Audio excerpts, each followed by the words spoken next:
ભગવતે વાસુદેવાય. ઓમ નમો ભગવતે વાસુદેવાય. ઓમ નમો ભગવતે વાસુદેવાય. ઓમ નમો ભગવતે વાસુદેવાય. ઓમ નમો ભગવતે વાસુદેવાય. ઓમ નમો ભગવતે વાસુદેવાય. હરે કૃષ્ણ. સ્વાગતમ ઉપસ્થિત સર્વ વૈષ્ણવજન શ્રોતાગણ એવં મહાનુભાવોનું. પ્રતિ શુક્રવાર શ્રી નરસિંહ મહેતાના ચરિત્રની જે ચર્ચા આપણે કરી રહ્યા છીએ, તો એમાં નરસિંહ મહેતાના જીવનનો પ્રસિદ્ધ પ્રસંગ જે છે હુંડી, એના વિષયમાં આપણે ચર્ચા કરી. 4 યાત્રાળુઓ જુનાગઢ આવ્યા અને મજાક કરવા માટે થઈ અને એ નાગર બ્રાહ્મણોએ મહેતા નરસિંહ પાસે મોકલ્યા.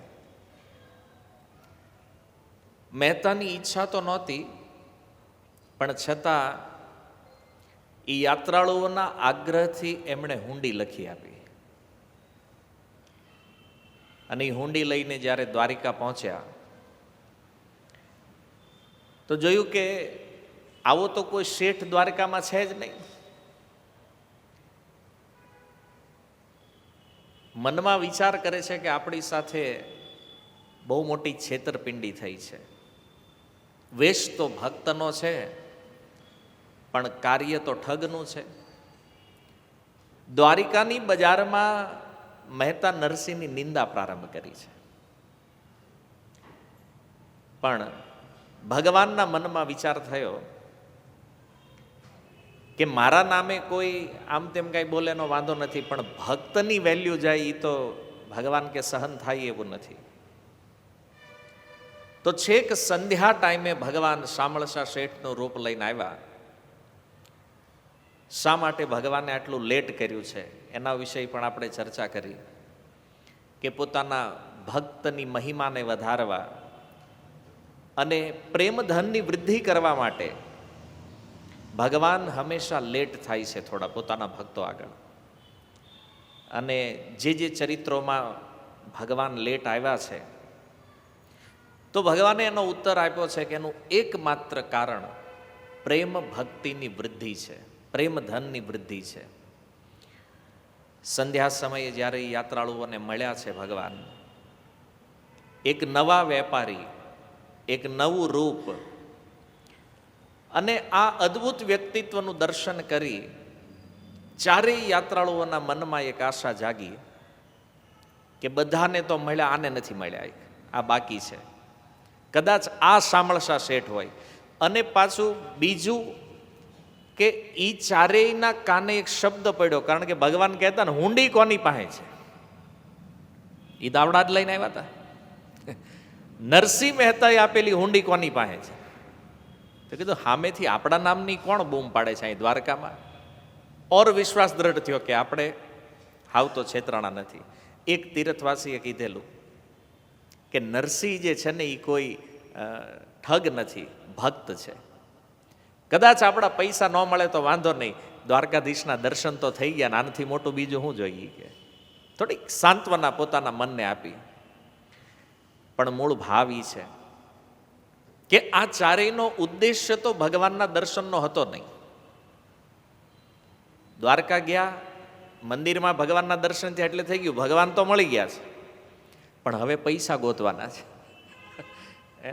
જો ધામની અંદર આવ્યા છે, ભગવત દર્શન કરી લીધું, અને હવે પછી ચિત્ત ક્યાં છે? ધનમાં. કા 700 જે પાછા લેવાના છે અને ન મળ્યા તો આખો દી દુખી રહ્યા છે બિચારા. ભક્તો માટે એક બહુ સમજવા જેવો વિષય છે. ભગવાનની ઉપસ્થિતિ જ્યાં હોય અને ત્યારે તે ચિત્ત જો ભૌતિક વિષયોમાં છે, તો આવી યાત્રાઓ કે આવું દર્શન પણ કોઈ લાભ આપતું નથી. બીજા દ્વારિકા ધામ છે, ગોમતી નદી છે, સમુદ્ર તીર્થ છે, સાક્ષાત ભગવાન બિરાજમાન છે, તો એની વૃત્તિ ક્યાં છે? ધનમાં છે. એટલે લઈ ગયા છે અને હવે આ પાછું મળશે નહીં, દુઃખી. અને એનાથી વધારે આશ્ચર્ય છે કે પૈસા એને કરવાના શું હતા પાછા? સૌથી મેન પ્રશ્ન તો એ છે કે આ 700 રૂપિયા દ્વારકા લઈને ગયા હતા શું કામી? ત્યાં જઈને ભંડારો કરવાનો હતો તો એ જુનાગઢમાં મહેતા નરસિંહે કરી નાખ્યો. કદાચ ન મળ્યા હોત પૈસા તો બેટર તો એ હતું ને કે ધન જ્યાં વાપરવાનું હતું ત્યાં જ વપરાણું છે.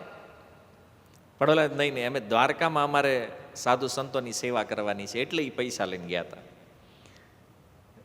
પણ ભગવાનને થયું કે આને બહુ વધારે દુઃખી કરવા જેવા નથી.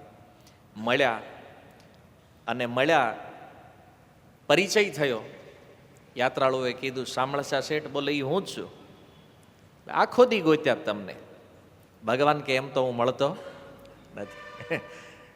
એની પણ ચર્ચા આપણે કરી કે શા માટે ભગવાન એટલા જલ્દી પ્રાપ્ત નથી. તો વિશેષ ઓલાને તો કાંઈ વિચારવાનું હતું નહીં. ભગવાને બહુ બધી હિન્ટ આપી એને કે ભાઈ હું એકાંતમાં રહું છું અને કોઈ હરિદાસ મને જાણે છે, તો ઓલાને બુદ્ધિ ખુલી જ નહીં કે આ ભગવાન છે. ભગવાન એક એક ક્લુ આપી રહ્યા હતા. એમાં નહીં, એને તો એ થતું પૈસા મળી ગયા ને બસ પછી બધો વિચાર બંધ થઈ ગયો. બીજું કાંઈ વિચારતા જ નથી, પેમેન્ટ હાથમાં આવવાનું છે બસ. આ સૌથી સારી વાત છે. તો ચારેય ઉત્સાહમાં ને ઉત્સાહમાં ભગવાનનું સ્વાગત સત્કાર. હવે ભલે એને ખબર નથી આ ભગવાન છે, પણ આટલા મોટા વેપારી છે, આટલા બધા વાણોતરો એની હારે છે, તો કમસે કમ એનું કાંઈક શાબ્દિક સ્વાગત તો કરવું જોઈએ. બધો વ્યવહાર ભૂલી ગયા છે અને એક જ વિચાર છે કે આ આખો દીનો પરિશ્રમ સફળ થઈ ગયો. કેમ? પેમેન્ટ આવવાનું છે. મૂળ એ ચેતનામાં વયા ગયા છે. ભગવાને કીધું હુંડી લાવો, તો હુંડી આચાર્યએ આપી.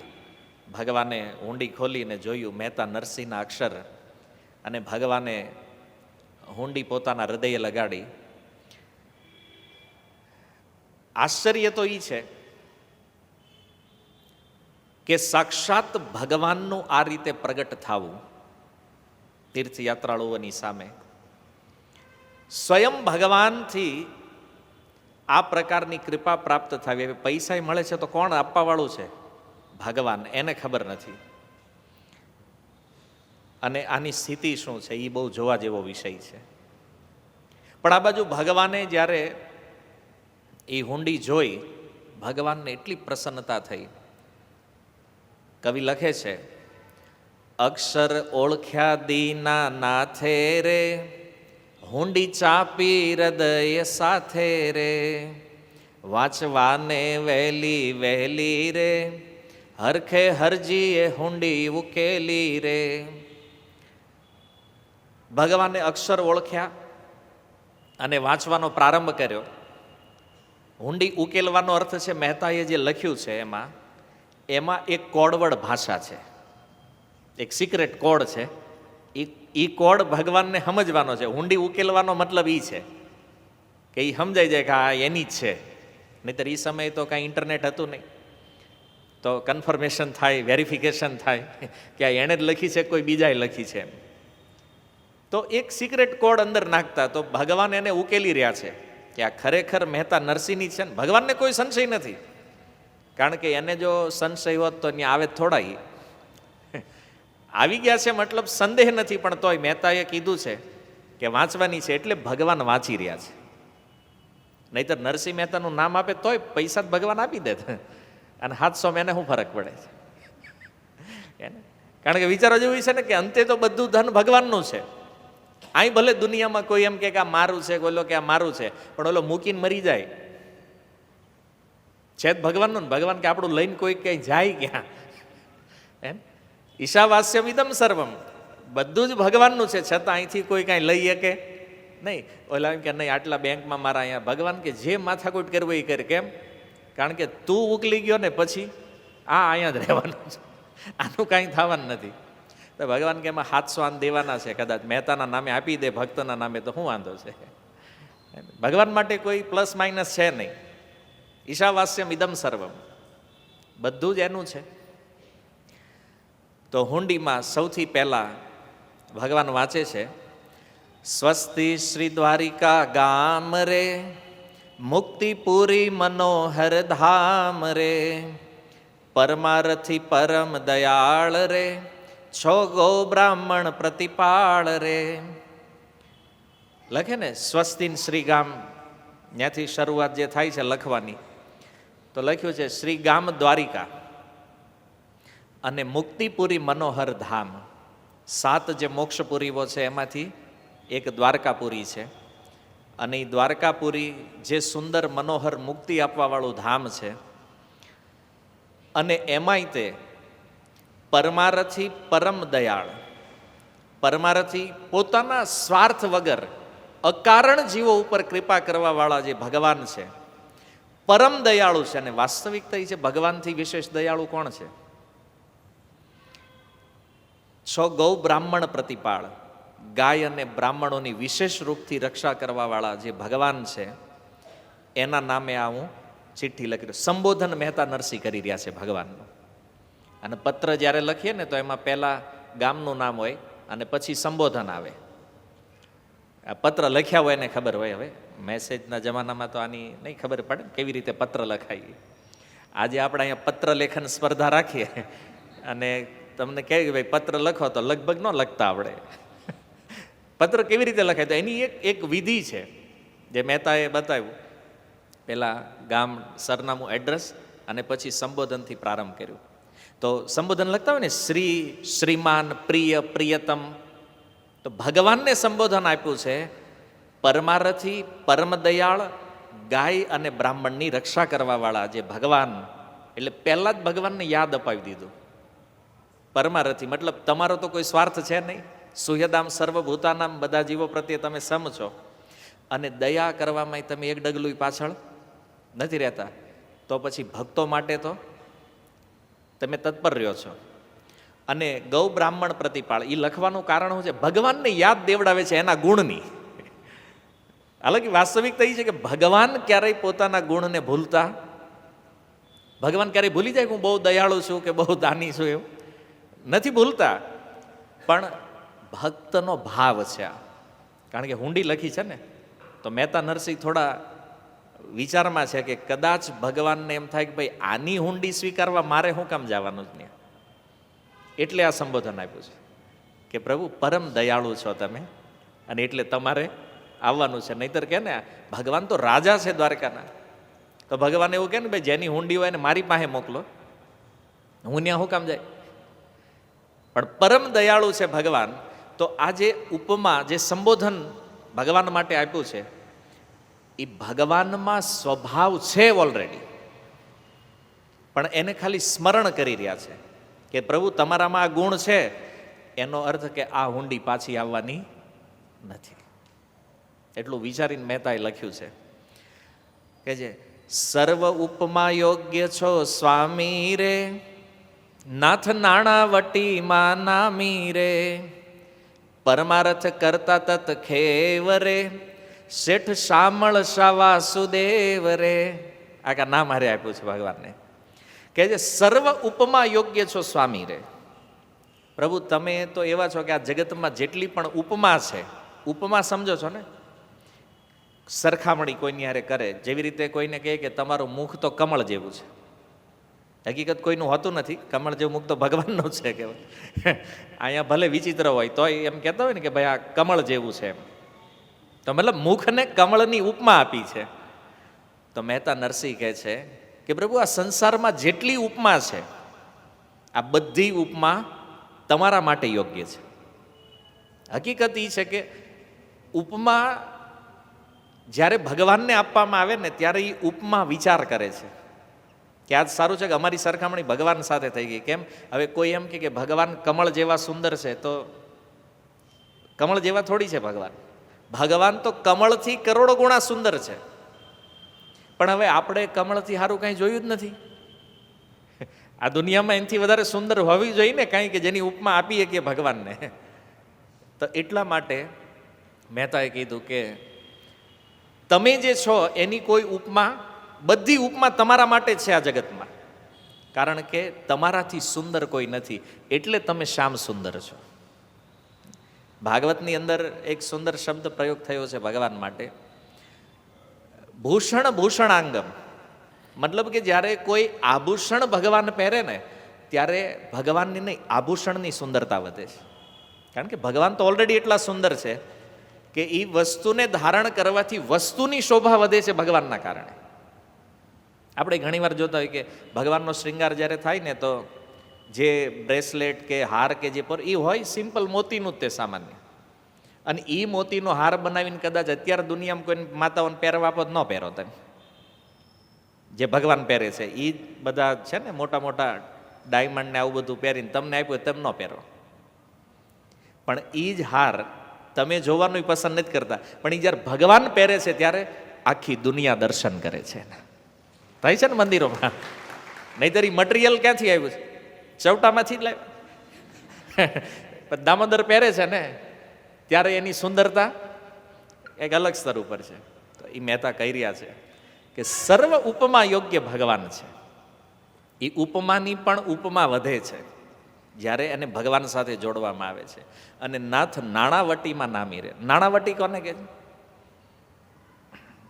નાણાવટી સમજો?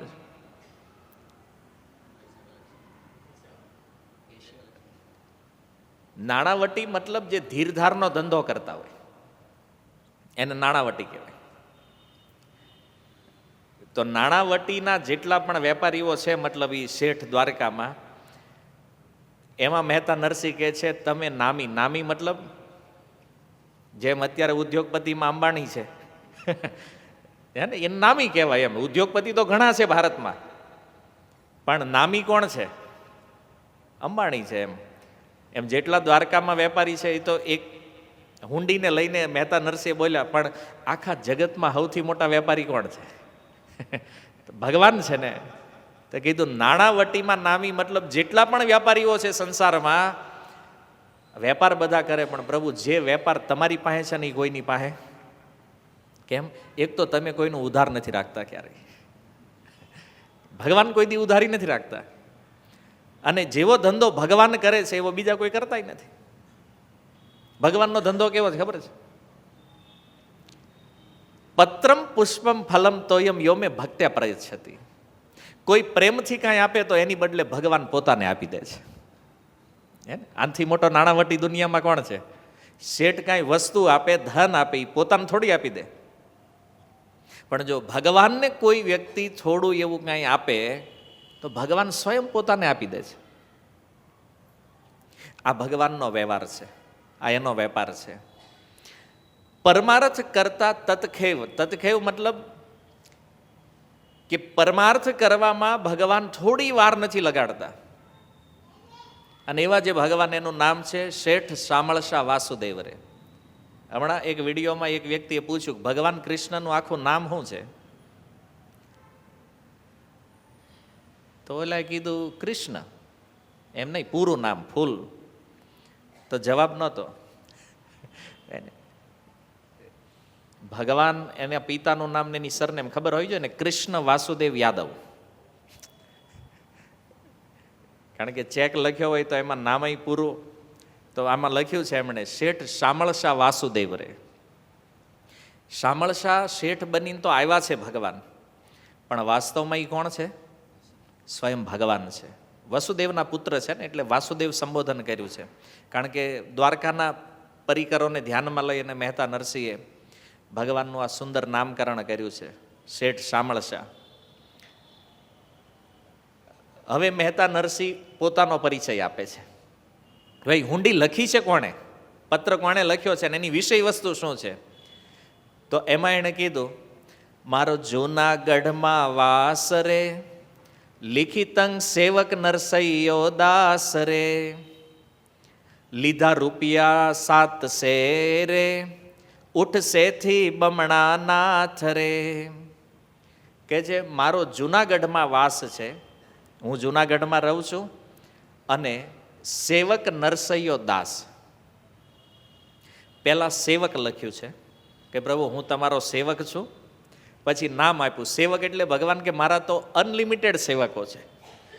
તો તો હુંડી કોના નામની છે? તો પછી યાદ આવ્યું કે હા સેવક તો લખ્યું, પણ કયો સેવક? બોલે નરસિંહ. કીધું સેવક નરસિંહ, પછી પાછું લખ્યું દાસ. એને પ્રભુ હું તમારો દાસ છું, પરિચય આપ્યો. આપણે ઘણીવાર કોઈને નામ પૂછે ને તો આપણે પ્રભુ લગાડી દેવા. કોઈને પૂછો તમારું નામ શું છે, તો એ કે ગોવિંદ પ્રભુ. અરે ભાઈ, આપણું નામ કોઈ પૂછે ત્યારે આપણે કહેવાનું હોય દાસ, કે મારું નામ ગોવિંદ દાસ છે. પ્રભુ તો બીજા લગાડે એને, અને આપણે શું કરીએ? આપણે આપણા નામમાં પ્રભુ જોડી દઈએ છીએ. એને ભગવાન અને ગુરુ બે વિચાર કરે કે મેં આને દાસ બનાવ્યો છે. અને ગુરુએ દીક્ષા આપી તો નામ શું આપ્યું છે? દાસ લગાડ્યું છે નામની વાય. અને આપણે શું કરી દાસનું? પ્રભુ. મૂળ સ્વભાવ આપણો ઈ છે ને, કંટ્રોલ કરવાનો. એમ પ્રભુ મતલબ શું છે? ઇંગ્લિશમાં પ્રભુપાદજી લખ્યું છે ને, પ્રભુનો અર્થ હું લખ્યું છે માસ્ટર. Master means control. તો કંટ્રોલનો સ્વભાવ છે.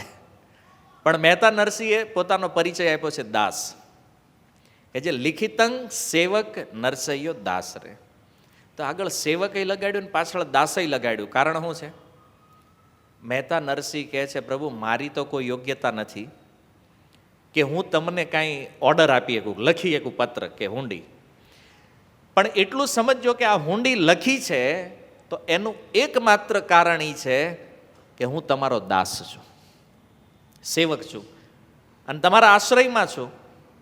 બસ એટલે મેં આ લખવાનું સાહસ કર્યું છે. બાકી લખી શકે? કોઈએ સાહસ તો કર્યું નથી ફરીને પછી ઇતિહાસમાં. મને લાગે આ પહેલો ને છેલ્લો પ્રસંગ છે, મહેતાએ સીધો ચેક ભગવાનના નામે લખી નાખ્યો. અને આ પ્રસંગ તો બધા જાણે, પણ હજી કોઈએ સાહસ નથી કર્યું. એનો મતલબ એ છે કે હજી આપણને એટલો વિશ્વાસ નથી કે આપણો ચેક પાસ થાય.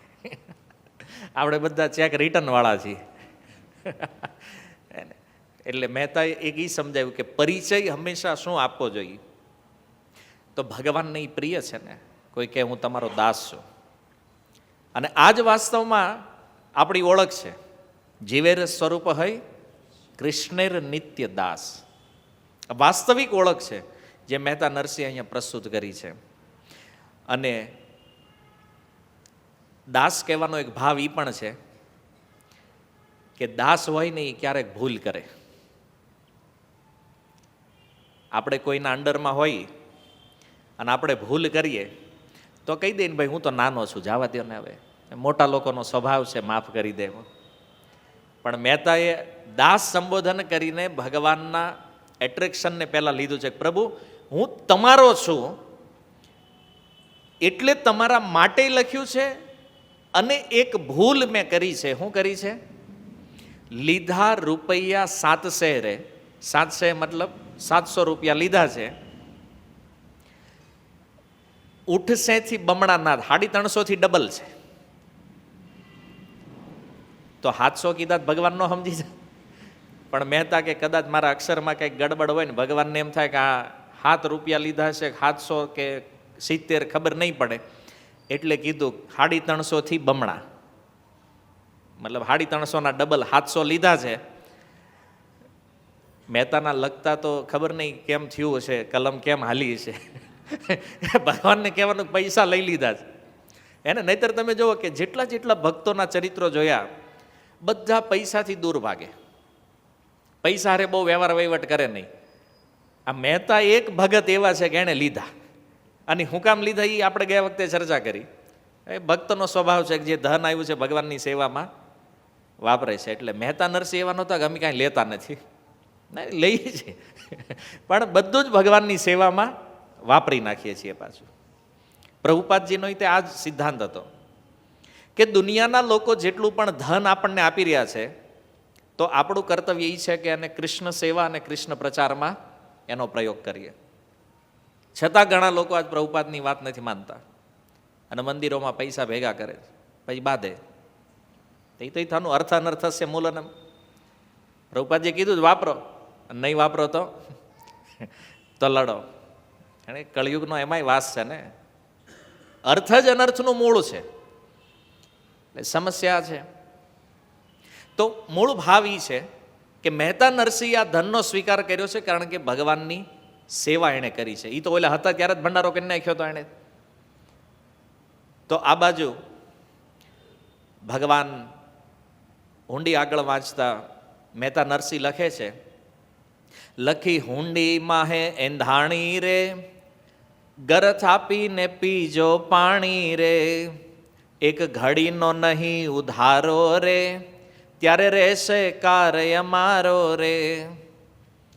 મહેતા કહે છે લખી હુંડી માહે એંધાણી રે, આમાં મેં એક કોડવર્ડ નાખ્યો છે. એક એંધાણી મતલબ નિશાની એક રાખી છે.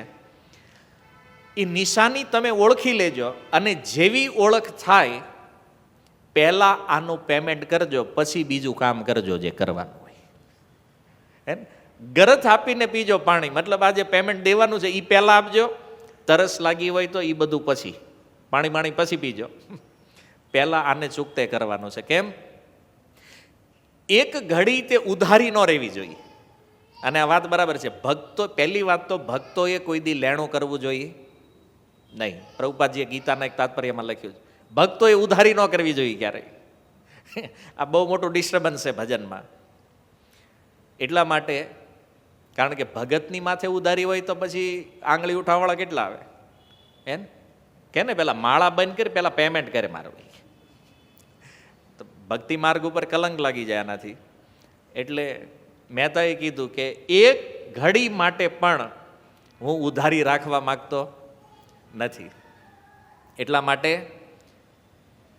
ત્યારે જ આપણો વટ રહે કે ભાઈ નહીં, કીધું એટલે ટાઈમ ટુ ટાઈમ પેમેન્ટ થઈ જાય છે એમ, બરાબર? ત્યારે રહેશે કાર અમારો રહે. મતલબ થોડો ઘણો જે વટથી આ હુંડી લખી છે ને, એ વટ ક્યારે જળવા હે? જો તમે ટાઈમે પેમેન્ટ, તોય ભગવાનને એક દીત કાઢ નાખ્યો આખો. અમુક પાર્ટી એવી હોય અને મારી કરતા તમે સારું જાણો છો વધારે. એમ પૈસા પડ્યા હોય ને તો એમ કે કાલે આવજો. એમ ભાઈ તારે દેવાના છે દઈ દે ને ટાઈમે, ઓલા પડી બે ત્રણ ધક્કા ન કરાવે ને તેને એમ મજા ન આવે ભાઈ દેવાનું. તો તમે બધા વ્યાપારી છો, આવું બધું તમને માર્કેટમાં અનુભવ થતો જ હશે. તમે એવું નથી કરતા ને કોકને લેટ આપવામાં. આ નગર કે આ તિલક કરે ને માળા પહેરે ટાઈમે પેમેન્ટ નથી દેતો, તો એ થોડું અઘરું છે. એટલે આપણે તે આપણા સ્વભાવમાં, તો મહેતાએ કીધું કે આપણો વટ ત્યારે રહેશે જ્યારે ઉધારી નહીં હોવી જોઈએ, ટાઈમ ટુ ટાઈમ પેમેન્ટ થવું જોઈએ. પણ ભગવાન તો ભગવાન છે ભાઈ, ટાઈમે આવે તો એ કૃષ્ણ નહીં. પણ ભગવાન કદાચ એવું વિચારતો હોય કે આપણે તો હુંડી આવે હાથમાં પછી ટાઈમે દેવાનું છે ને, પહેલા ક્યાં ખબર હતી કે આપણે દેવાના છે. એવું સમજીને કદાચ મોડા આવ્યા છે. તો હુંડી ભગવાને વાંચી, ભગવાન પરમ પ્રસન્ન થયા. અને અંતે એક વાત મહેતાએ લખી છે મોટા શેઠનો ધર્મ રે, રાખો વાણોતરની શરમ રે. જે મોટા શેઠ છે તો એનો ધર્મ એ છે કે એ પોતાનાથી જે નાના હોય એની શરમ ભરે ક્યારેક. તો અહીંયા ભગવાનને શેઠ બનાવ્યા છે કે જે પ્રભુ તમે મોટા શેઠ છો અને હું વાણોતર, એટલે હું તો તમારો નોકર છું, પણ આ નોકરની શરમ રાખીને આ હુંડી સ્વીકારી અને આને તમે પૈસા આપી દેજો. આટલું મહેતા નરસિંહે લખ્યું છે. આટલું વાંચ્યા પછી ભગવાન શું કરે છે? ભગવાન વિચાર કરવા માંડ્યા.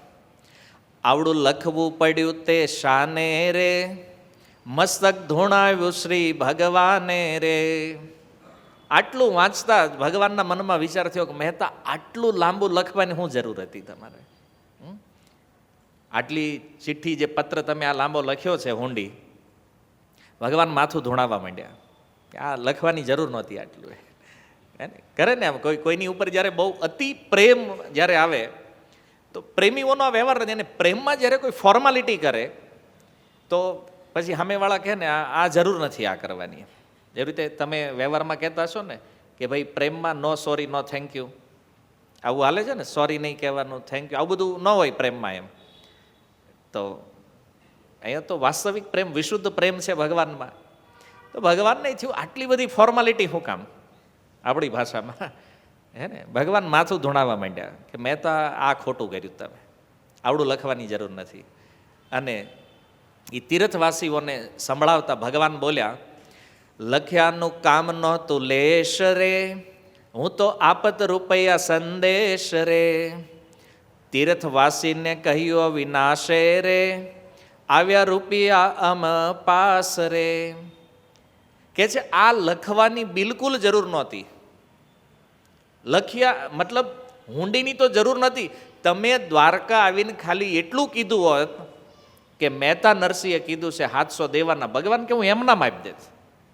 આ હુંડી લખવાની શું જરૂર છે તમારે? આ વાક્યથી ભગવાને પોતાનો પ્રેમ મહેતા નરસિંહ પ્રતિ બતાવી દીધો કે આ લખ્યું છે એટલે તો હું આપી જ દેવાનો. પણ આ હુંડી ન હોત, ખાલી નામ નરસિંહનું આપ્યું હોત ને તોય હાલી જાત. આનો એક ફાયદો જે મને મનમાં વિચાર આવે છે કે ગમે ત્યારે દ્વારકા દર્શન કરવા જાઓ તો વાયા જુનાગઢ થઈને જવાનું. પેલા મહેતા નરસિંહના દર્શન કરીને પછી દ્વારકા જવાનું. દ્વારકાધીશને કહેવાનું નરસિંહ મહેતાએ મોકલ્યા છે, લગભગ ડાયરેક્ટ થઈ જાઓ. આ તીર્થવાસી યાર કઈ લેવા દેવા હતી ભગવાનને? આવ્યા ને તોય મતલબ દ્વારકામાં નામ કોનું હાલે છે? મહેતાનું. એની પેઢી છે ત્યાં. તો આપણે તે એની આડતમાં વયા જાવ ને તો આપણો નંબર લાગી જાય. અને ભગવાનનું વચન છે કે લખવાની જરૂર નથી. આપણને એમ થાય કે મહેતા નરસિંહ છે નહીં, ચિઠ્ઠી કોની પાસે લખાવી? આપણે ચિઠ્ઠીની જરૂર નથી. મહેતાનું નામ હાલે ખાલી ત્યાં. હે ને? અને ખાલી દ્વારકા નહીં, ક્યાંય પણ વૃંદાવન જાવ તોય હાલશે. ધામની અંદર ભગવાનના ભક્તોનું નામ હાલે છે ખાલી. અને નામ જેને કહી દો, ભગવાને પૂછે કોને ત્યાંથી આવ્યો છો? મહેતા નરસિંહ ત્યાંથી. નામ હાલી જાય, વટાઈ દો. ભગવાનનું વચન છે કે ભક્તના નામે કામ તો થઈ જવાનું. આપણો પ્રોબ્લેમ એ છે ને, આપણે ડાયરેક્ટ થઈ જઈએ. તો ભગવાન કહે કોણ છો ભાઈ? ઓળખતો જ નથી. કેમ? કારણ કે અનંત જન્મથી આંટા મારવી છે, કોઈ દી ભગવાન સામું જોયું નથી. તો આજે ભગવાન સન્મુખ ગયા છો તો કોઈ ભક્તના કારણે છે ને. તો એ ભક્ત કોણ છે? તો નામ આપો ભાઈ. મહેતા નરસિંહ ત્યાંથી આવ્યો છે, પ્રભુપાદને ત્યાંથી આવ્યો છે. કોઈ શુદ્ધ ભક્ત જે છે એનું નામ વટાવો, ભગવાન તરત સ્વીકાર કરશે. અને આ ભગવાનનો સ્વભાવ છે. શુદ્ધ ભક્તોની વાતને ભગવાન ક્યારેય ટાળતા નથી. એટલા માટે વિશેષતા એ છે કે ભક્તમાં પ્રેમ હોવો જરૂરી છે. તો ભગવાનને મળવાનો સૌથી મોટો શોર્ટકટ આ છે.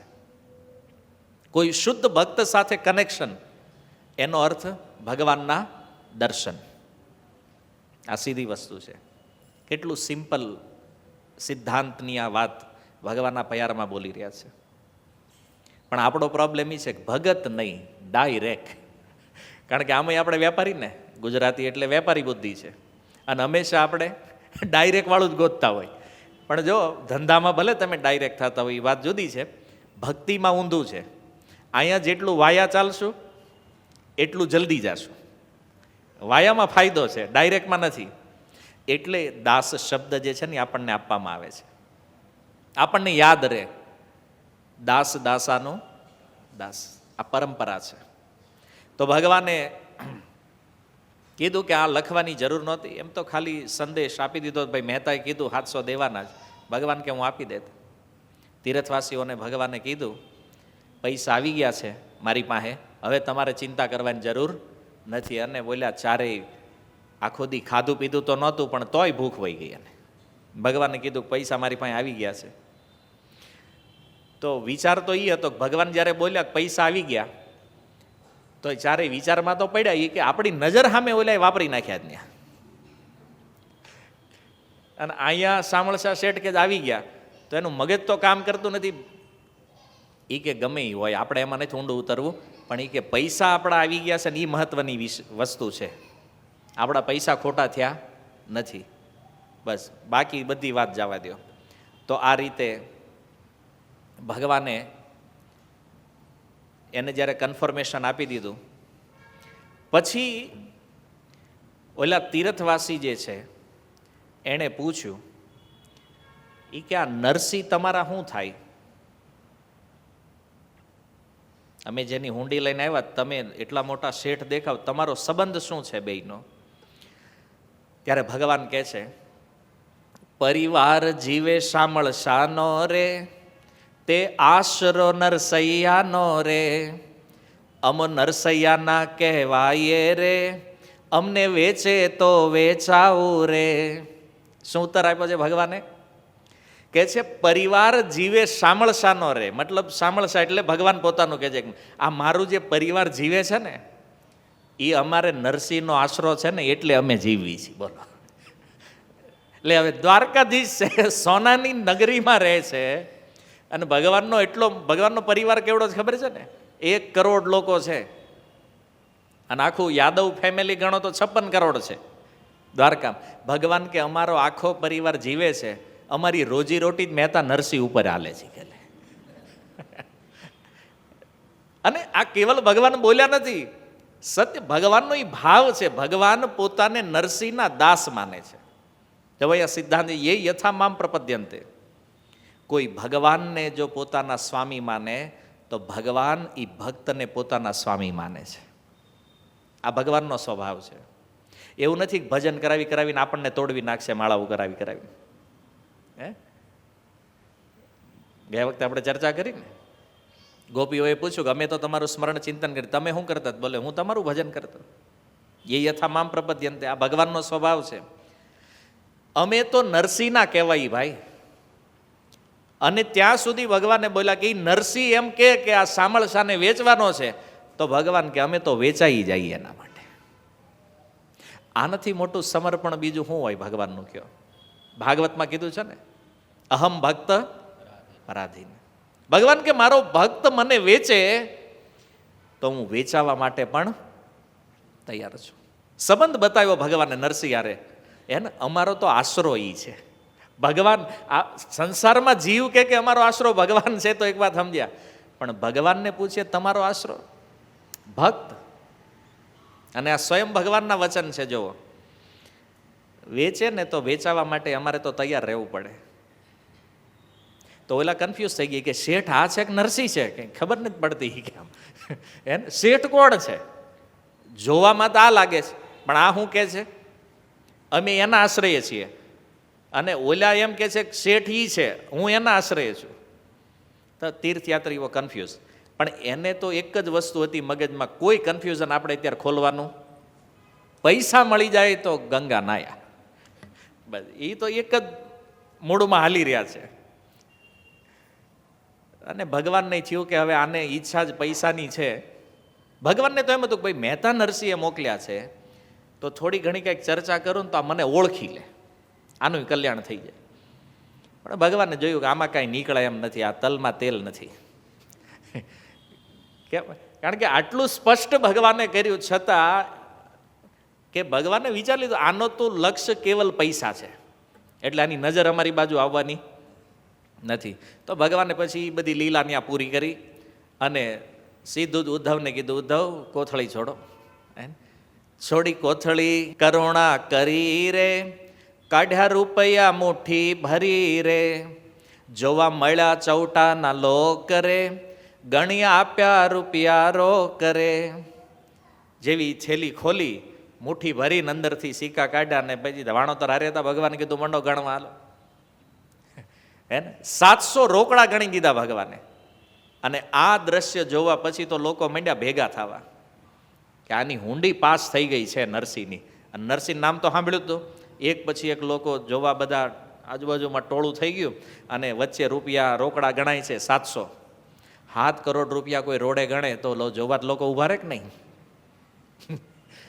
એટલે હું ઇમેજિન થોડું કરી શકો તમે. આજના સમયમાં કોઈ એમ કે ભાઈ પેમેન્ટ આપીએ છીએ 7 કરોડ અહીંયા બહાર જ વટાવી દે તો એવું દ્રશ્ય હતું. આખું દ્વારિકા જોવા માટે નીકળ્યું છે. ભગવાને કીધું થઈ ગયા, એટલે કે હા પ્રભુ 700 પૂરા. ભગવાન કે 100 એક્સ્ટ્રા આપો બીજા. કેમ? જુનાગઢથી અહીંયા આવ્યા, આખો દી રખડ્યા, બિચારાને ખાવા ખર્ચો થયો હોય, રસ્તાનો આતે જ પાછા જાય રિટર્ન. આવવાનો ખર્ચો 50 હોય 50 આવવાનો, 100 બીજા આપો. 100 બીજા આપ્યા મહારાજે રે, તે તો ખર્ચ ખૂટણને કાજે રે, મહેતાને વિનતી કહેજો અમારી રે, પછી કાગળ લખે મોરારી રે. 100 એક્સ્ટ્રા એટલે આપવાના હતા 700 ને ભગવાને આપ્યા કેટલા? 800. હવે જ વિચાર કરો એટલે કેટલા ખુશ હશે. પહેલાં તો શેઠ મળતા નહોતા, હાવ પેઢી ઉઠી ગઈ હોય એવા ધ્યાનમાં આવી ગયેલા, અને એને ઉપરથી એક્સ્ટ્રા મળ્યા. મતલબ એ તો પરમ પ્રસન્ન. અને ભગવાને એક વિનંતી કરી કે મહેતાને જઈને કહેજો કે વારંવાર આ રીતે હુંડી લખતા રહે, અહીંયા કાંઈ તાણ નથી. પણ મહેતાએ બીજી વાર લખી નહીં. તો એ સંદેશ ભગવાનને કહેવાનો હતો, એ કીધો. પણ ભગવાને કીધું એણે મને કાગળ લખ્યો છે ને, હું એક કાગળ મહેતા માટે લખું છું, તમે જેટલા ત્યાં રહ્યો વાંધો નહીં, રિટર્ન જાઓ ત્યારે આ કાગળ તમે એને આપતા જાજો. ઓલે કીધું કાગળ લખવા એનો વાંધો નહીં, પહેલા અમારા મનમાં પ્રશ્ન છે. હવે પૈસા આવી ગયા, હવે પ્રશ્ન થયો. પછી એ કયો કેમ? તો એક યાત્રીએ પૂછ્યું, એ કે શેઠ, જોવામાં એવું આવે છે કે તમે શેઠ હાવ હાદા અને વાણોતર રાજા. તમારા શેઠ કોણ હતા? કે મહેતા નરસિંહ. ન્યા ગયા તો એમ લાગતું હતું આ તો ભીખ મંગો માણા છે. એ કે એમ શેઠ હાવ હાદા, અને તમે કહો છો તમે એના નોકર છો, તો નોકર રાજા જેવા.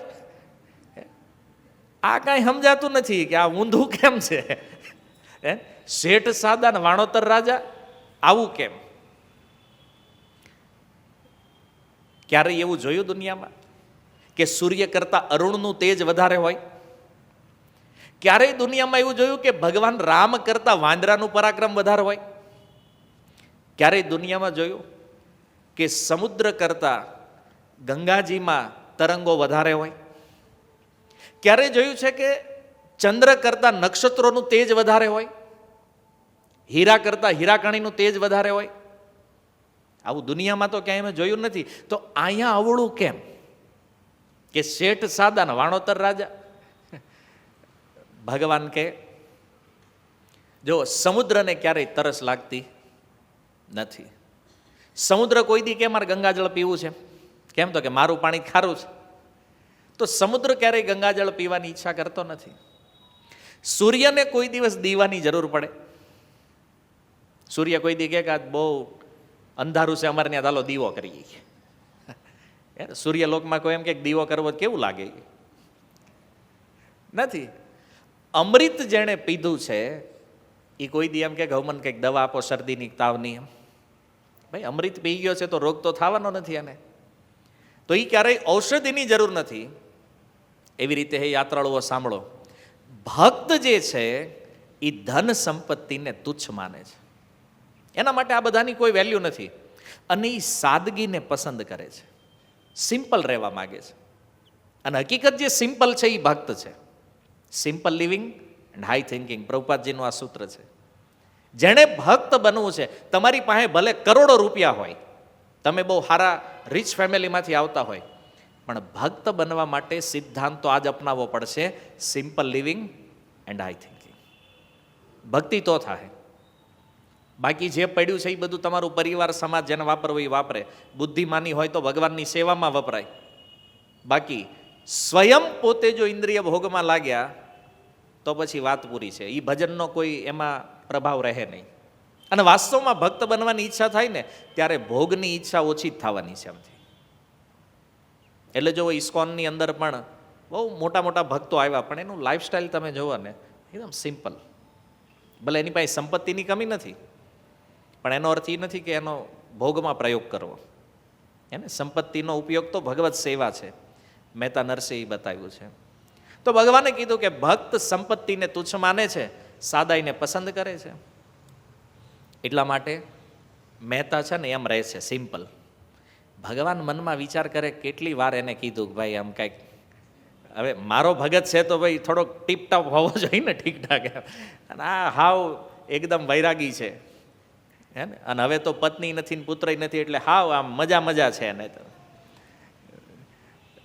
તો ભગવાને કીધું કે જુઓ, જેમ કોઈ માતા બાળકનો શ્રૃંગાર કરીને ખુશ થાય, કોઈ પિતા જે છે એ પોતાનો વ્યાપાર પુત્રને આપીને ખુશ થાય કે હવે દીકરો યોગ્ય થઈ ગયો છે તો એને સંભાળવા બધું આપી દઈએ, અને પિતા પ્રસન્ન થાય, એમ એ યાત્રાળુઓ આ મહેતા નરસિંહ જે છે ને એને બધો વહીવટ મને આપ્યો છે. અને વહીવટ મને આપ્યો છે એટલે હું જલસા કરું છું. એ ભલે સાદાઈમાં રહે છે શેઠ, પણ વાપરવા બધું અમને આપ્યું છે એણે. એને શું ભાવ છે ભગવાનનો જુઓ. પોતાની બધી સંપત્તિ પોતાના ભક્તના નામે કરી દીધી છે. અને ભક્તનો શું ભાવ છે? એની લેવાની કોઈ ઈચ્છા નથી. આ અદ્ભુત સંબંધ છે ભક્ત અને ભગવાનનો. ભગવાન ચાહે છે કે એનો ભક્ત ઐશ્વર્યમાં રહે, ઐશ્વર્યને ગ્રહણ કરે, પણ ભક્ત નથી ચાહતા કે મારે કોઈ ઐશ્વર્ય જોઈએ છે. તો ભગવાને કીધું કે વહીવટ આપણી પાસે છે. આપણે અહીં કેમ કોઈને કીધું કે ભાઈ આ ફાર્મ હાઉસ તમારે સાચવવાનું, તો પછી તો ફાર્મનો જલસા તો એ જ કરે ને. શેઠ ભલે ને વિદેશમાં કમાતા હોય, ગાંઠા મારતા હોય, એને એમ ભગવાને કીધું કે બધી સંપત્તિનો વહીવટ મારી પાસે છે, એટલે અમે વેપારી દેખાય છે ને એ દાસ દેખાય છે. તો ભગવાને હુંડી સ્વીકારી, નવા ચાલુ વર્ષના ચમકતા 800 સિક્કા આપી અને હુંડી ભગવાને રાખી લીધી. હવે ભગવાન ઉત્તર લખે છે કે હું એક કાગળ લખું છું અને એ કાગળ તમારે લઈને મહેતા નરસિંહને આપવાનો છે. તો ભગવાને જેવું કાગળ લખવાનું ચાલુ કર્યું, લખવાનો પ્રારંભ કરે ભગવાન, પણ કલમને જેવો કાગળનો સ્પર્શ થયો, ભગવાનની આંખમાંથી આંસુઓ માંડ્યા નીકળવા. ઉદ્ધવજીએ તરત દોડતા ભગવાનના આંસુઓને હથેળીમાં લઈ લીધા કે ભાઈ આ કાગળ ઉપર પડશે ને તો હાવ નહીં લખાય કંઈ. જો ભગવાનને પોતાના ભક્ત પ્રતિ પ્રેમ એટલો જાગૃત થઈ ગયો કે ભગવાનનું હૃદય એટલું ગદગદ થયું કે ભગવાનને માંડ એ આંસુઓને રોક્યા. ઉદ્ધવે કીધું પ્રભુ નહીં લખીએ કે ભાઈ કાગળ ભીનો થાય તો પછી તકલીફ થાય. અને ઉદ્ધવનો હાથ ન્યાન છે, એ ભગવાનના આંસુઓને હાથમાં લઈ રહ્યા છે અને ભગવાન કાગળ લખી રહ્યા છે. જો કેવું અદ્ભુત દ્રશ્ય છે એ. ઉદ્ધવજી પોતાની હથેળીમાં ભગવાનના આંસુઓને ઝીલે છે અને ભગવાન કાગળ લખે છે. અને આ રીતે ભગવાને એક પત્ર પૂરો કર્યો અને એ પત્ર આપ્યો તીર્થવાસીઓને કે આ પત્ર તમારે મહેતા નરસિંહને આપવાનો છે. સામળસા શેઠના રૂપમાં ભગવાનને જોયા તો મન તો પ્રસન્ન થયું તીર્થયાત્રીઓનું. ભલે એને ઓળખ નથી કે આ ભગવાન છે, પણ દર્શન ભગવાનના થયા તો મનની અંદર પ્રસન્નતા થઈ. અને એ હુંડીના જે પૈસા મળ્યા એ દ્વારિકામાં ખૂબ ભંડારા કર્યા સાધુ સંતોના. લગભગ 7 દિવસ એ રોકાણા ત્યાં અને ખૂબ સાધુ સંતોની સેવા કરી અને પછી ત્યાંથી રવાના થયા. હવે દ્વારકાથી જૂનાગઢની યાત્રા થઈ. રસ્તામાં ચારેય વિચાર કર્યો, મહેતાને ઘરે જાવું કે ડાયરેક્ટ આપણા ઘરે વહી જવું. હે ને, એ વિચારો કે હવે તો આપણે રહ્યા ને આ બધું આપણું તો થઈ ગયું છે, હવે પાછું ત્યાં જવું જોઈએ કે આપણે આપણા ઘરે વહી જવું જોઈએ. તો એમાંથી એક તીર્થવાસીએ કીધું કે આપણું કામ થયું છે તો આપણે જવું તો જોઈએ, કમસે કમ એને થેન્ક યુ કહેવા માટે કે ભાઈ તમારો આભાર, તમે અમને હુંડી લખી આપીને અમારું કામ થઈ ગયું દ્વારકામાં, તો આભાર વ્યક્ત કરવા આપણે એની ત્યાં જવું જોઈએ. અને બીજું કે ઓલા ઈર્ષાળુ જે છે એના ગામમાં, હવે તો આખી ગેમ આને સમજમાં આવી ગયા તીર્થવાસીઓને કે ઓલા જે ઈર્ષાળુ જે ચોરે બેઠા છે ને એને જવાબ આપવા તે આપણે જવું તો જોઈએ. આપણે ભલે 2 દી મોડું થાય ઘરે પહોંચતા, પણ આપણે જૂનાગઢ થઈને જઈએ. તો આવ્યા ચારેય અને જેવા ગામમાં પ્રવેશ કરે તો ઓલાજી ત્યાં બેઠા હતા ને એને ઓળખ્યા, કે આ ઓલા જ લાગે છે કે હુંડી લખાવી ગયા હતા ઈ. અને અંદરો અંદર વાતો ચાલુ કરી છે તો ઈ જ ચારેય. લાગે છે કે આની હુંડી સ્વીકાર થઈ હોય એવું લાગતું નથી. કેમ? પેટ જોવો ઈ કે ખાડા પડી ગયા અંદર. હે, તો હુંડી તો આની સ્વીકારાણી નથી. અને હવે જઈને આ વ્યાજ સહિત પૈસા માગશે અને ભગત જોર જોરથી કીર્તન કરશે અને આપણને જોવાની મજા આવશે. ચાલો આજના દીનું તો કામ થઈ ગયું. અને આવો વિચાર કરે. ચારેય જેવા નજીક આવ્યા તો એક નાગરે પૂછ્યું, કેમ થયું, તમે ઓલા જ નહીં કે દ્વારકા ગયા હતા હુંડી લઈને? કે હા. એ કે અમે ઈ જ છીએ. કામ થઈ ગયું? અરે કામ થઈ ગયું, હુંડી સ્વીકાર થઈ ગઈ. ઓલા કે પણ નરસિંહ આની તો કોઈ પેઢી જ નથી ન્યા, આ તો કોઈ વેપારી જ નથી, હુંડી સ્વીકારી કોણે? એ કોણે સ્વીકારી બધી વાત જવા દો, હુંડી સ્વીકાર થઈ ગઈ છે, અમને અમારા પૈસા મળી ગયા છે. અને અમે અહીંયા મહેતાને મળવા આવ્યા છીએ. તો ઓલા તો વિચારમાં પડી ગયા, એ કે હારો આ કાંઈક તો જાદુ જાણે છે એ કે હે, આપણે ગમે ત્યારે આને હલવાડવાની ટ્રાય કરીએ બરાબર બહાર જ નીકળી જાય કે આની પાસે કાંઈક તો વિદ્યા છે, કાંઈક તો સાધના છે એ કે. હવે સાધનાની એને શું ખબર કે હરિનામની સાધના છે, આનાથી વિશેષ સાધના બીજી શું છે? ભગવાનનું નામ છે એની પાસે. તો ઓલાને તો મગજ જ બંધ થઈ ગયા કે હવે હું એ વિચાર શું કરે કે આની હુંડી સ્વીકાર થઈ ગઈ, એ ન્યા સ્ટોપ થઈ ગયા, એનાથી આગળ એનું મગજ કામ કરતું બંધ થઈ ગયું. અને ચારે યાત્રાળુઓ મહેતાજીના ઘરે આવ્યા. ઘરે આવીને મહેતાએ જોયા આ તો ઈ જ છે ચારે. આવીને દોડીને મહેતાના પગમાં પડી ગયા ચારે. મહેતા નરસિંહે માંડ માંડ ઊભા કર્યા. એ કે આટલા બધા ખુશ દેખાવ છો, એનો મતલબ હુંડી સ્વીકાર થઈ ગઈ છે. અરે હુંડી સ્વીકાર થઈ ગઈ ને જે ઈ શેઠના દર્શન થયા ને બધું. હવે તો મહેતાને આશ્ચર્ય થયું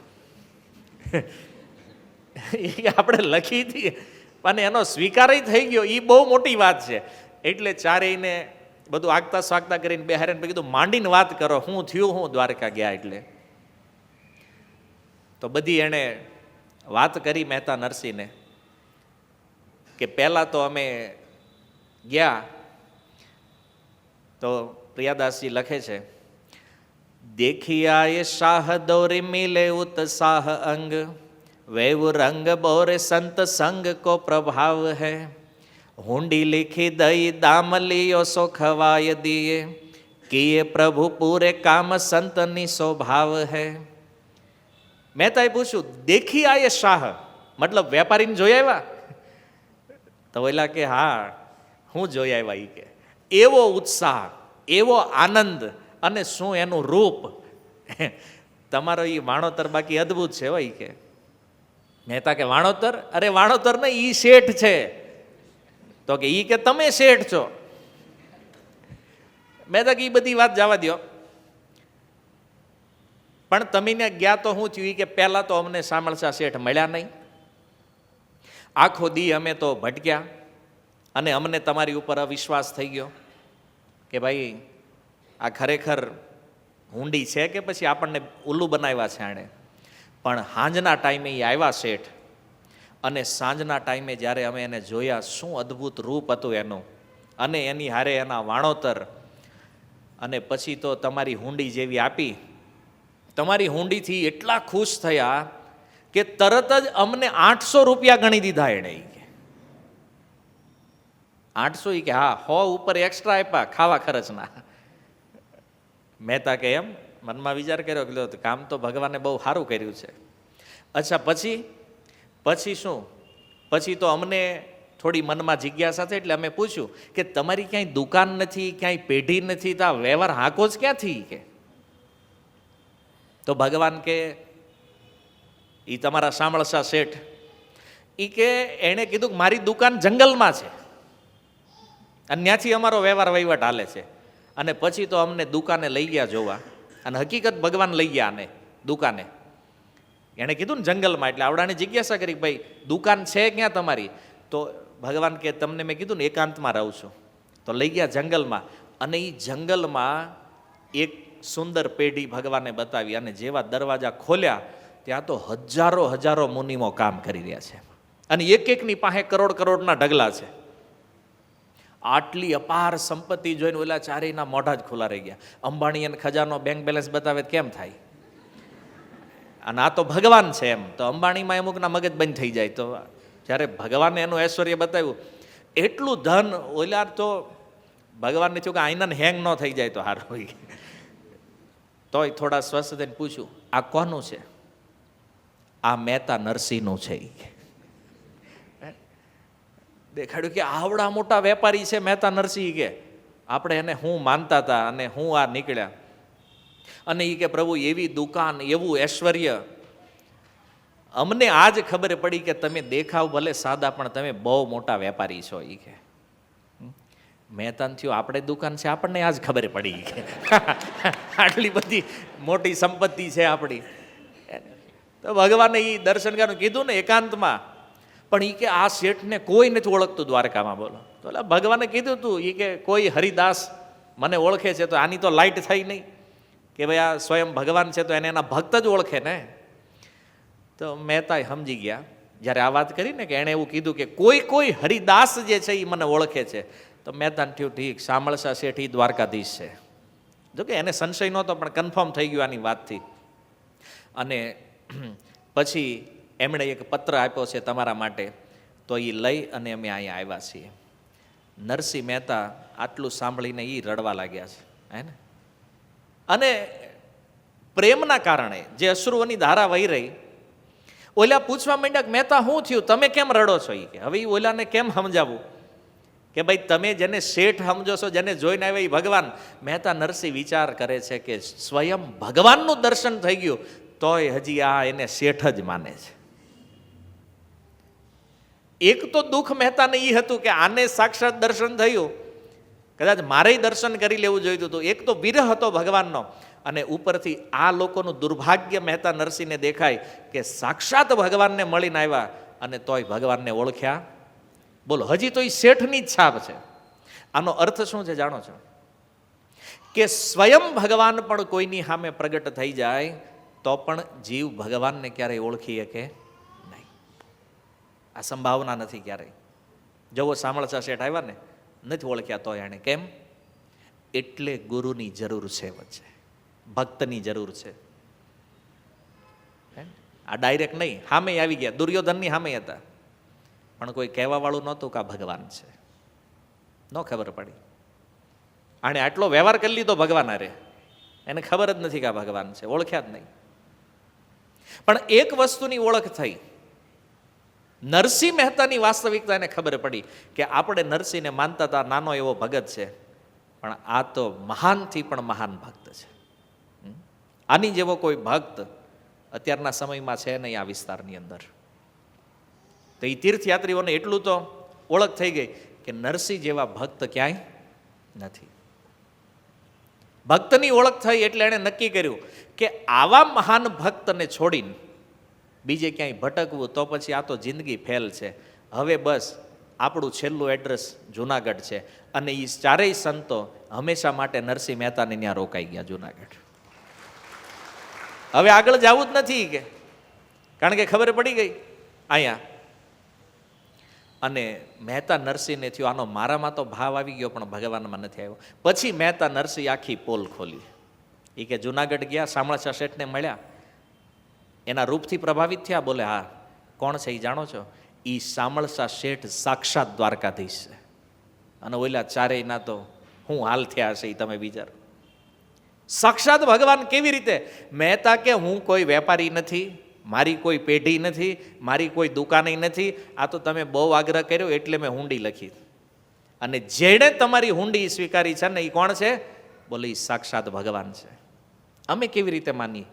બોલે એણે કીધું ને મારો એકાંતમાં વાસ છે. શું કામ એકાંતમાં રહે છે એ નથી સમજાણું હજી. પછી તો ઓલાને તાર માંડ્યા જોડાવા બધા. હા, એણે કીધું તું કે આ કોઈ મારો કોઈ હરિદાસ મને જાણે છે. હા, આપણે ન સમજ્યા કે કેમ? કારણ કે તમારું ધ્યાન ત્યારે ક્યાં હતું? મની. એને તો ભગવાન ક્યાં દેખાવાના તમને?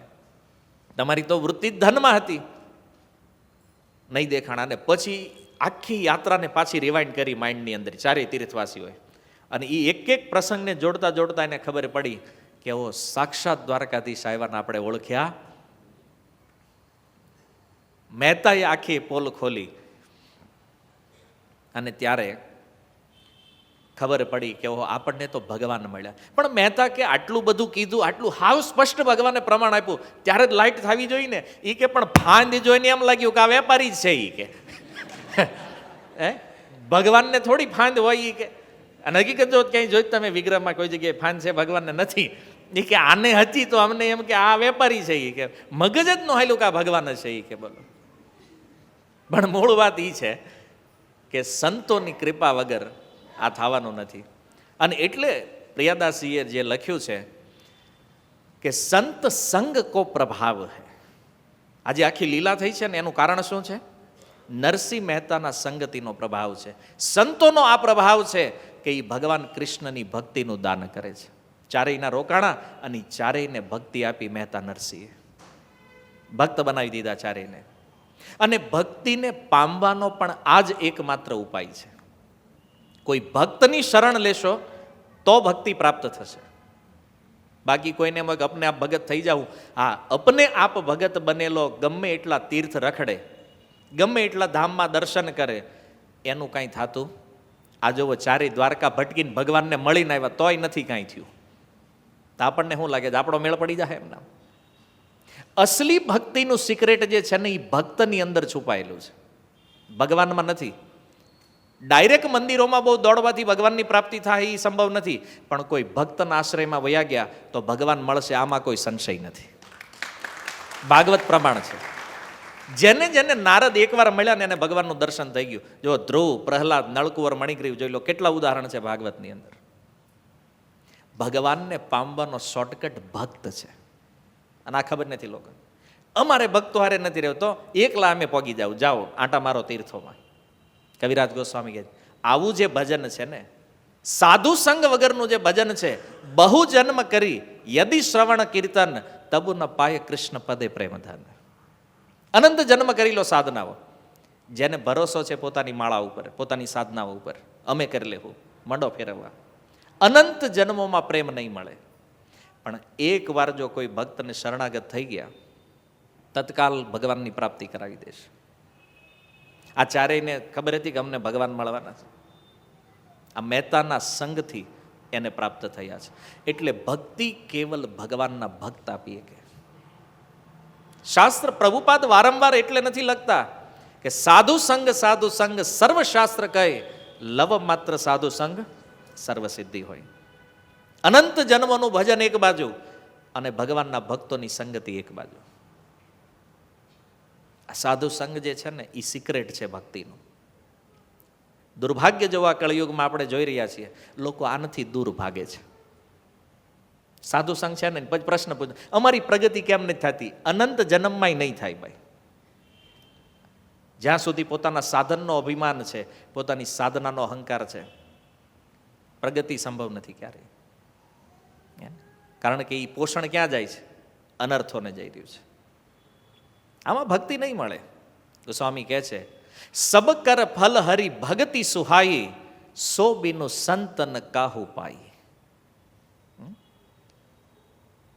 શુદ્ધ ભક્તિની પ્રાપ્તિનો એકમાત્ર આશ્રય જે છે એ ભગવાનના ભક્તો છે. એટલે પ્રિયાદાસીએ કીધું કે એ સબ સંત સંગ કો પ્રભાવ હૈ. તીર્થવાસીઓને જે કાંઈ લાભ મળ્યો છે ને, કેવલ અને કેવલ મહેતા નરસિંહની સંગતિના કારણે છે. કેમ? અચ્છા, એક પ્રશ્ન મનમાં થાય કે સાધુ સંઘની આટલી મહિમા કેમ છે શાસ્ત્રોમાં? તો એક વાત સમજો કે સાધુ સંઘ વગર હૃદયનો મેલ ક્યારેય જાતો નથી, આ સંભવ નથી.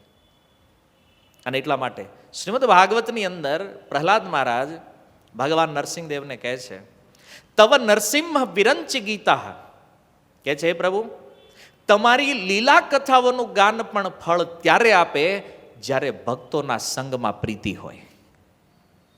કોઈ વ્યક્તિ કથામાં તો બહુ પ્રેમ કરવા માંડે, કથાને બહુ પ્રેમ કરે, ભગવાનની લીલાઓને ગાવા માંડે, પણ જો એનો ભક્તમાં પ્રેમ નથી તો એ લીલા કથાઓનું પણ કોઈ ખાસ ફળ પ્રાપ્ત થવાનું નથી. પ્રહલાદ મહારાજનું વચન છે ભાગવત.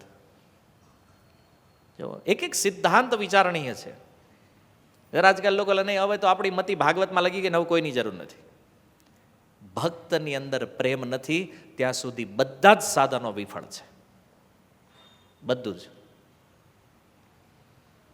જેના હૃદયમાં ભાવ છે એવા સંતો, એવા ભક્તોનો જો સંગ કરવામાં આવે તો એ ભાવ આપણા હૃદયમાં પણ પ્રગટ થાય. પણ જે હાવ કોરું હોય ને ઓલા કુવામાં જ ન હોય તો અવેડામાં આવે કઈ નહીં આવે ભાઈ, સીધી વાત છે. જેનું હૃદય ભાવથી આપલાવી છે એવા ભક્તની સંગતિ કરો તો એ ભાવ આપણા હૃદયમાં પણ જાગૃત થઈ જશે. આ સાધુ સંઘ છે. અને સાધુ સંઘનો અર્થ એ નથી શરીરનો સંઘ નથી, મનથી થયેલી જે સંગતિ છે ને આ વાસ્તવિક સાધુ સંઘ છે. આજકાલ લોકો સાધુ સંઘના નામે તેવી નોટંકી કરી રહ્યા છે. સાધુ સંઘ બસ કોઈની હારે રહેવા માંડે, કોઈની હારે સાંભળવા માંડે, નહીં અમે અમારા સાધુ સંઘ ચાલ રહા હે. ભાઈ સાધુ સંગ નથી, આ કુસંગ છે. કારણ કે સત્સંગ અને કુસંગનો ભેદય ખબર હોવી જોઈએ, નહીતર ઓર ઉલટું. કેમ? કારણ કે એક તો ઓલામાં અનર્થોની તાણ ન હોય ને, એ પાછો એનો સંગ કરે, તો આનામાં અનર્થો દાબીને ભરે પછી. સમજ્યા? અહીંયા જે ક્વોલિટીની ચર્ચા આચાર્ય કરે છે કે જેનું હૃદય એ ભાવથી આપલાવિત છે, એવા ભક્તોનો, જેને રૂપ ગોસ્વામી સજાતીય સ્નિગ્ધતા કહે છે ભક્તિ રસામૃત સિંધુમાં, આ ભાવ છે, તો એ વસ્તુની પ્રાપ્તિ થશે. પણ જેની પાસે એ છે જ નહીં, એની પાસેથી શું મળવાનું છે? આપણે સમજવાનો વિષય છે. તો સાધુ સંગ વગર હૃદયના કલમશ ક્યારેય જવાના નથી. તમે વિચાર કરો, ભગવાનને જોઈને આવ્યા સાક્ષાત આચાર્ય, છતાં ભક્તિ ન થઈ ભગવાનમાં. પ્રગટ ઉદાહરણ જોઈ લેવા. ભગવાનને જોઈને આવ્યા તોય ભક્તિ ન થઈ. એને કારણ ભગતિ તાત અનુપમ સુખ મોલા, મિલે જો સંત હોય અનુકૂલા. ભક્તિ જે છે ને એ અનંત સુખનું મૂળ છે, પણ એ મળે ક્યારે? સંત અનુકૂળ હોય તો. ભક્ત અનુકૂળ હોય, મતલબ ભક્ત આપણી બાજુ ફેવરમાં હોય તો આની પ્રાપ્તિ થાય. અને એના માટે શ્રીમદ ભાગવતમ કહે છે ભરત મહારાજ રાજા રહુગણને, વિના મહત્પાદ રજોભિષેકમ. જ્યાં સુધી કોઈ તપ કરે, જ્ઞાન કરે, યજ્ઞ કરે, ભરત મહારાજ કે આ બધું જ કરી લે, પણ જ્યાં સુધી કોઈ મહાપુરુષોના ચરણોની રજ મસ્તક ઉપર નહીં ચડાવે, ત્યાં સુધી આને ભક્તિ પ્રાપ્ત થતી નથી. અને પ્રહલાદ મહારાજે કહે છે એક શ્લોક 7:5-32, નૈષામ મતિ તાવત ઉર ક્રમાંગ્રી સ્પર્શન યાત્ર તો અપગમો યદર્થ મહિયસામ પાદ રજોભિષેક નિષ્કિંચનાનામ ન વ્રણિત યાવત. સેમ વાત પ્રહલાદ મહારાજે બોલ્યા છે કે જ્યાં સુધી એ મહાપુરુષોની રજને કોઈ મસ્તક ઉપર ધારણ નહીં કરે, ત્યાં સુધી એને પણ એ લાભ પ્રાપ્ત થવાનો નથી. અને ભગવદ્ ગીતા અત્યારે વિતરણમાં તમે લાગ્યા છો તો એનોય પ્રસિદ્ધ શ્લોક છે, તદ્વિદ્વી પ્રાણીપાતેન પરિપ્રશ્નેન સેવયા ઉપદેક્ષંતિ તે જ્ઞાનમ જ્ઞાનીનસ તત્વદર્શિને. સાધુઓના આશ્રય વગર કાંઈ પ્રાપ્ત થવાનું નથી. બધા શાસ્ત્રમાં હવે આવા અનેક શ્લોકો જોઈ લેજો તમે. આ ભક્તિની પ્રાપ્તિનું મૂળ છે. આ જે સંતો ચારેય દ્વારકા ગયા હતા ને, છે એ સંત છે, મહેતા નરસિંહ સંત છે, પણ આ ચારેય આજ દિવસ સુધી ભટકતા હતા. હજી આને કાંઈ મળ્યું નહોતું આજ સુધી. સમજો, એને જે ભજન કર્યું હોય, જે કર્યું હોય, આ ચારેયને આજ સુધી કાંઈ નથી મળ્યું.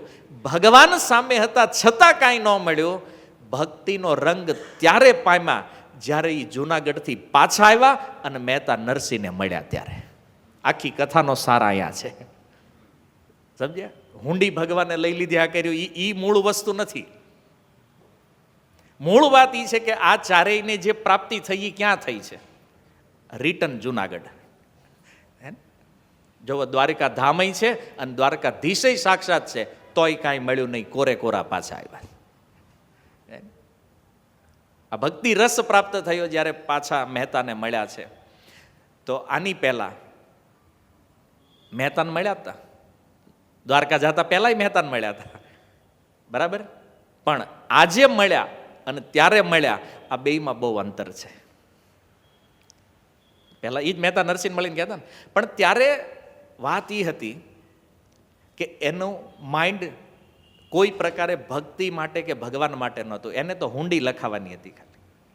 આનો અર્થ શું છે કે કોઈ શુદ્ધ ભક્તની સંગતિ પણ મળી જાય, પણ જ્યાં સુધી એનો સંગ લેવાની આપણી ઈચ્છા ન હોય, આપણો ભાવ ન હોય, ત્યાં સુધી સાધુ પણ કોઈ કૃપા કરી શકતા નથી. આ મહેતાને જ મળીને ગયા હતા ને પહેલા, ત્યારે ભક્તિ એને ત્યારે નથી મળી. પણ જ્યારે રિટર્ન ચમત્કાર જ્યારે જોયો, અને ચમત્કાર જોયો કે હા સાક્ષાત ભગવાન આવ્યા છે આના માટે, અને પછી તો અચ્છા પહેલા કેમ આ ભાવ ન થયો? એને એક પ્રશ્ન મનમાં થાય ને કે ભાઈ પહેલા જ્યારે મળ્યા હતા તો પહેલા ભાવ કેમ ન થયો? એનું કારણ છે કે પહેલા આ કુસંગમાં હતા.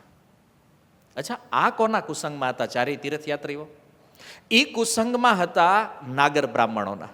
જુનાગઢમાં આવીને પહેલાં કોને મળ્યા? બ્રાહ્મણોને. અને એણે કીધું કે આની પાસે લખાવો, તો એ વાત માની ગયા. મતલબ એ કુસંગના પ્રભાવથી એનો ભાવ બદલી ગયો. શું ભાવ લઈને ગયા હતા મહેતા પાસે? ગમે એ થાય, મરણિયા થઈ જવાનું, બાકી હુંડી તો આની પાસે લખાવાની. આખો દ્રઢ ભાવી હતો ને, કારણ કે કુસંગ હતો એટલે ભાવ જુદો હતો. હવે આજે જ્યારે દ્વારકા થઈને આવ્યા તો આજે ભાવ બદલાણો છે. કેમ? હવે એને શ્રદ્ધા જાગી છે મહેતામાં. અને આ વાત ગીતામાં ભગવાન બોલ્યા, શ્રદ્ધાવાન લભતે જ્ઞાનમ. જો શ્રદ્ધા વગર બધું નકામું છે. શ્રદ્ધા નથી તો શ્રદ્ધા વગર થયેલા જપ, શ્રદ્ધા વગર થયેલું તપ, શ્રદ્ધા વગર થયેલું દાન, શ્રદ્ધા વગર થયેલી કોઈ પણ ક્રિયા જે છે એનું ખાસ કોઈ ફળ નથી. આ શાસ્ત્ર કહે છે. ભગવાનના પાર્ષદોની વાત છે. ક્યાં? ગૌકર્ણ ઉપાખ્યાનમાં વિમાન લઈને જ્યારે આવ્યા ને ત્યાં પણ એમણે કીધું શ્રદ્ધા નથી તો આ બધું નકામું છે. અને હવે આને મહેતા નરસિંહમાં શ્રદ્ધા થઈ આ ચારેય યાત્રીઓને, અને પછી તો ભાઈ પ્રેમમાં ડૂબ્યા. એટલે નક્કી કર્યું કે હવે ક્યાંય જાવું. જેમ ઓલો બ્રાહ્મણ આવ્યો હતો ને સનાતન ગોસ્વામી પાસે પારસમણી લેવા, પણ જ્યારે એને સનાતન ગોસ્વામીમાં શ્રદ્ધા થઈ પછી રોકાઈ ગયો. આજીવન નાન્યાન. હવે લગ્નની જેને કરાવવા એ કરાવે ને જેને જે કરવું એ કરે. ઘરે નથી જવું પાછું, ન ગયા. શ્રદ્ધા હોવી જોઈએ તો રોકાઈ જાય. હુંડીના પૈસા મળ્યા મહેતા નરસિંહને, બધા એણે તો સાધુ સેવામાં વાપરી નાખ્યા હતા. થોડા ઘણા બચ્યા હતા. એ ઓલા નાગરો જે માથે ચડ્યા હતા કે ભાઈ પત્ની વયા ગયા છે તો એનું 2 દિન નાતને જમણવાર કરવું પડશે, તો મહેતાએ એ કર્યું. આ પૈસામાંથી નાત જમાડી પોતાની પત્નીની આત્માની સંતુષ્ટિ માટે. જો કે મહેતા નરસિંહ જેવા ભક્તની પત્નીને સંતુષ્ટિની ક્યાં જરૂર છે ભાઈ? એને તો સાક્ષાત ભગવાન મળવાના છે. પણ શાસ્ત્ર વિધિ વિધાનને અનુસરવા માટે મહેતાએ એ નાત જમાડી અને એ શ્રાદ્ધ કર્મ કર્યું, જે 12મું 13મું જે થાય છે એ. અને એટલા માટે કે ભક્તમાં સંગ્રહ વૃત્તિ નથી ને. મહેતા પાસે એવું નથી ઓછા પૈસા થોડી આવ્યા છે. પહેલાં અક્રૂરજીની આવ્યા, પછી લગ્ન વખતે, પછી અહીંયા કેટલું ધન ભગવાને મોકલ્યું, પણ જીવન જોવો ટકતા જ નથી. કે જેટલું આવ્યું એ બધું સાધુ સેવામાં પ્રચારમાં વાપર્યું મહેતા નરસિંહે. આ સંતોનો સ્વભાવ છે. સંગ્રહ વૃત્તિ નથી અને આ સંતોનું લક્ષણ પણ છે. તો આ રીતે ખૂબ સુંદર એ ચિઠ્ઠી આપી અને મહેતા નરસિંહનો આ હુંડી પ્રસંગ જે છે એને સમાપન કરતા. હવે ભગવાનનો જે પત્ર છે એ પત્ર આમણે આપ્યો મહેતાને. મહેતાએ ભગવાનનો પત્ર જ્યારે વાંચ્યો, ભગવાને લખ્યું છે, સંદેશો સારો કહેજો લેજો નામ, મારા પ્રથમ કરી પ્રણામ. તીર્થવાસીઓને કીધું કે તમે ત્યાં જાઓ એટલે મારો આ સંદેશ આપજો અને મારા વતી મહેતા નરસિંહને પ્રણામ કહેજો. જેમ આપણે કોઈને કહીએ ને તમે વૃંદાવન જાઓ છો તો અમારા વતી પ્રણામ કરતા આપજો, એમ ભગવાને એના પ્રણામ મોકલ્યા મહેતા નરસિંહને. અને એમાં લખ્યું, હુંડી સ્વીકારી શેઠની દેખી જ દીધા દામ. ભગવાન મહેતા નરસિંહને શેઠ કહે છે. હુંડી સ્વીકારી શેઠની, કે એ શેઠ મેં તમારી હુંડી સ્વીકારી લીધી છે. એને મહેતા નરસિંહને કેટલી શરમ લાગી છે જ્યારે ભગવાન એને શેઠ કહે છે. તમારી હુંડી મેં સ્વીકારી અને દેખી જ દીધા દામ. જેવા આને જોયા તરત પૈસા આપી દીધા છે. તો ભગવાન એ ન લખ્યું કે હું મોઢો ગયો હતો થોડો. નહીં, જોયા એટલે મેં તરત આપી દીધા. વળી વિશેષ સોંપજો સેવક સરખું કામ. અને હું પરમ પ્રસન્ન છું કે આવું ક્યારેય પણ તમને લખવાનું મન થાય તો અમે બહુ પ્રસન્ન થાજો કે આવી હુંડી વારંવાર લખતા રહેજો. પણ મહેતા નરસિંહે જીવનમાં ફરીને ક્યારેય હુંડી નથી લખી ભગવાનને. હા, પછી એવું નથી કે ભાઈ ભગવાન આપે છે તો પછી બધું ધન અહીંયા જ ઉતાર લેવું જ વૈકુંઠથી. એને આપણું જેવું મગજ તો નહોતું ને મહેતા નરસિંહ. હા, કે આવું હોય તો પછી લખ્યા કરાય ને હું વાંધો છે. પણ નહીં, વાસ્તવિક શુદ્ધ ભક્ત જે છે ને એનો ભાવ અલગ છે. બીજું ભગવાન કહે છે, પોતાને સેવક કહે છે કે વળી વિશેષ સોંપજો સેવક સરખું કામ. આ મારી જેવા સેવક માટે બીજું કાંઈ પણ કામ હોય તો તમે લખજો અથવા મને કહી દેજો, ખાલી સેવક તૈયાર છે. જાજુ જે લખવું પડ્યું વિલાયો વિશ્વાસ. ભગવાન કે એક વાતનું દુઃખ છે, હું કે તમારે આ પૈસા દેવાના હતા તો આટલું લખવાની શું જરૂર હતી? જ્યાં તમે જાજુ લખ્યું ને એમાં મને એવું લાગે છે કે તમને મારી ઉપર વિશ્વાસ રહ્યો નથી. ભગવાન કહે છે આપણો વિશ્વાસ તૂટ્યો હોય એવું લાગે છે આમાં. આટલું લખવાની જરૂર નથી. પણ પગ પાછો કેમ કરું, દાસ તણો છું દાસ. તમે ભલે આટલું લખ્યું પણ હું કાંઈ પગ પાછો થોડો કરું. કેમ? હું તો તમારી જેવા જે અમારા શેઠ છે એના દાસનો પણ દાસ છું. ભગવાન કહે છે દાસ તણો છું દાસ. નામે નાયક શેઠજી શંકા ન ધરો લેશ. એ શેઠ તમે આમાં થોડી કઈ શંકા નહીં કરતા કે હલકારાથી હાંકજો, દૂર નથી આ દેશ. આ સેવકને ક્યારેય પણ કામે લગાડો હોય, ખાલી જૂનાગઢથી હાથ પાડજો, દ્વારકા ક્યાં દૂર છે ભાઈ, હું તો સાંભળી લઉં. કીડીના પગમાં ઝાંઝર રહી જે સાંભળી લે છે એ ભગવાન મહેતાને ખાલી બોલો ઘરેથી, ત્યાં દ્વારકામાં મને સંભળાઈ જાય. હું અહીં નજીક જ બેઠો છું. તો આવું કામ વારંવાર મને કહેતા રહેજો. અને મહેતા નરસિંહ તો અદ્ભુત ભાવ વિભોર થઈ ગયા ભગવાનનો આ પત્ર. અને હકીકત મહેતા નરસિંહને આ પત્ર સાચવી રાખવો જોઈતો હતો. આજ કદાચ આપણે દર્શન કરે ત્યાં હોત તો કે આ પત્ર ભગવાને લખ્યો છે. પણ આજે તો ખબર નથી પત્રની શું સ્થિતિ હશે. નથી જ ક્યાંય કોઈ ચર્ચા જ નથી કરી ભગવાનનો પત્ર છે જૂનાગઢમાં. પણ ભગવાને આવો સુંદર ઉત્તર લખી અને એ મહેતા નરસિંહના માધ્યમથી આ ચારેય તીર્થવાસીઓને ભક્ત બનાવી દીધા અને હંમેશા માટે ત્યાં રહ્યા. અને આ રીતે આ સુંદર હુંડી પ્રસંગ જે છે એ પૂર્ણ થયો. આગળનો પ્રસંગ જે છે એ આવતા શુક્રવારે. હરે કૃષ્ણ. શીલ પ્રભુપાદ કી નિતાય ગૌર પ્રેમાનંદે.